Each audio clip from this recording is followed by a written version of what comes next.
Congress party అభ్యర్థి bone Tatarao గారు. Congress party అభ్యర్థి బోన్ తాతారావు గారు. కాంగ్రెస్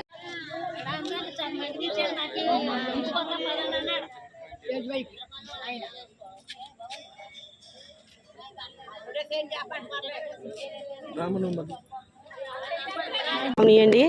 మా ఆయన గారు అర్జును, పాకిరేపేట ఇందిరా కాలనీ, అనకాపల్లి జిల్లా మాది. బోన్ తాతారావు గారు ఇక్కడ ఎమ్మెల్యే కింద సీట్ ఇచ్చారంటండి.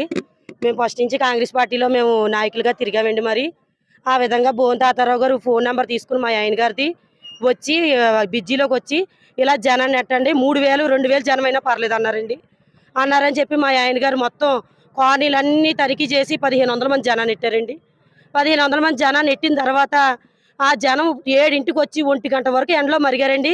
సరిమలమ్మ స్పీచ్ ఇచ్చి దిగి వెళ్ళేదాకా ఇగో కోపిల్ని ఇస్తామని కాసేపు అన్నారు, లెక్కెట్టుకుంటామని కాసేపు అన్నారు, మనిషికి 200 ఇస్తాము తీసుకురమ్మంటే మరి ఆశకోలతో కూలి చేసుకున్న ప్రతి ప్రజలు వచ్చారండి. మరి కడుపుతో ఉన్న వాళ్ళు వచ్చారు, వృద్ధులు వచ్చారు, పురటాలు వచ్చారు, ప్రతి ఒక్కరు వచ్చారు.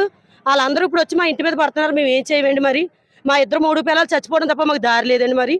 మరి ఆయన డబ్బులు ఇస్తామని చెప్పి ఫోన్ చేస్తే రెస్పాండ్ లేదు. కూరగాయలు బేరం అన్నట్టు 30,000 ఇస్తాను, 40,000 ఇస్తాను, 80,000 ఇస్తాను అంటున్నారు. మేము ఎక్కడికైనా ఇట్టుకుంటాం. సరిమలమ్మ గారు మీటింగ్ అని అభిమానంతో జనాన్ని తీసుకొచ్చాం. మరి ఆవిడ ఇలా చేయడం, ఆయన ఇలా చేయడం ధర్మం కాదండి. మరి ప్రజలందరూ వచ్చి మా ఇంటి మీద పడుతున్నారు. మరి మేము ఏం చేయమంటారు చెప్పండి? ఆయనేమో ఫోన్ ఎత్తరు, మేము మీటింగ్లోనో ఏం చేసుకుంటే ప్రెస్కి ఇచ్చినా పర్లేదు, కంప్లైంట్ ఇచ్చుకున్నా పర్లేదు, ఏం చేసుకున్నా పర్లేదు అంటున్నారండి. మరి ప్రజలేమో మీరే తీసుకెళ్లారు కదా, మీరే డబ్బులు ఇవ్వండి అని మమ్మల్ని అంటున్నారు. మరి ఏం చేయమంటారో, మీరు మరి ఏం న్యాయం చేస్తారో? మరి కాంగ్రెస్ పార్టీ తరపు మరి రాజశేఖర రెడ్డి గారు ఉన్న కానిచ్చి దాని పార్టీ మీద ఎంతో మందికి అభిమానం ఉందండి. మరి ఆ అభిమానాన్ని పోగొట్టుకుంటారో, మరి వచ్చిన ప్రజలందరికీ డబ్బులు ఇస్తారో, మరి ఏం చేస్తారో మీరే చేయాలి న్యాయం అని కోరుతున్నామండి సరిమలమ్మ గారు. అలాగే రాహుల్ గాంధీ గారి దగ్గర కాక కూడా వెళ్తుందని మేము కోరుకుంటున్నాము.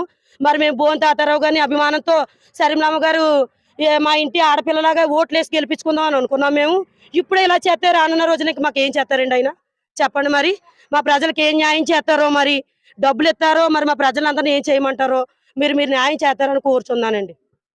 Indira colony Congress party MLA Bon Tatarao ఇలా మనుషులు పెట్టమని 2500 జనం పెట్టమని నేను మనుషుల్ని 1560 మంది జనం పెట్టాను.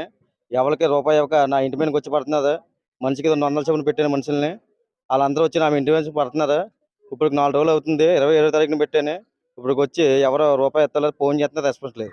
MLA candidate Congress party Sarimala Reddy గారి క్యాబినెట్ ఎక్కడికి మీటింగ్కి పెట్టాను. సూర్యమల థియేటర్ దగ్గర ర్యాలీకి వచ్చినప్పుడు కాంగ్రెస్ పార్టీకి మొత్తం ఉదయం 7:30కి వచ్చేది జనం. 12 గంటల దాకా అక్కడే ఉన్నది. ఎవరికి రూపాయి కూడా ఇవ్వలేదు. మొత్తం జనం అందరూ వచ్చి నా ఇంటి మీద పడుతుంది. ఆయన కాంగ్రెస్ పార్టీ ఎమ్మెల్యే డబ్బులు ఇస్తున్నది. మనిషికి 200 చొప్పున 1 రూపాయి కూడా నా చేతికి ఇవ్వలేదు.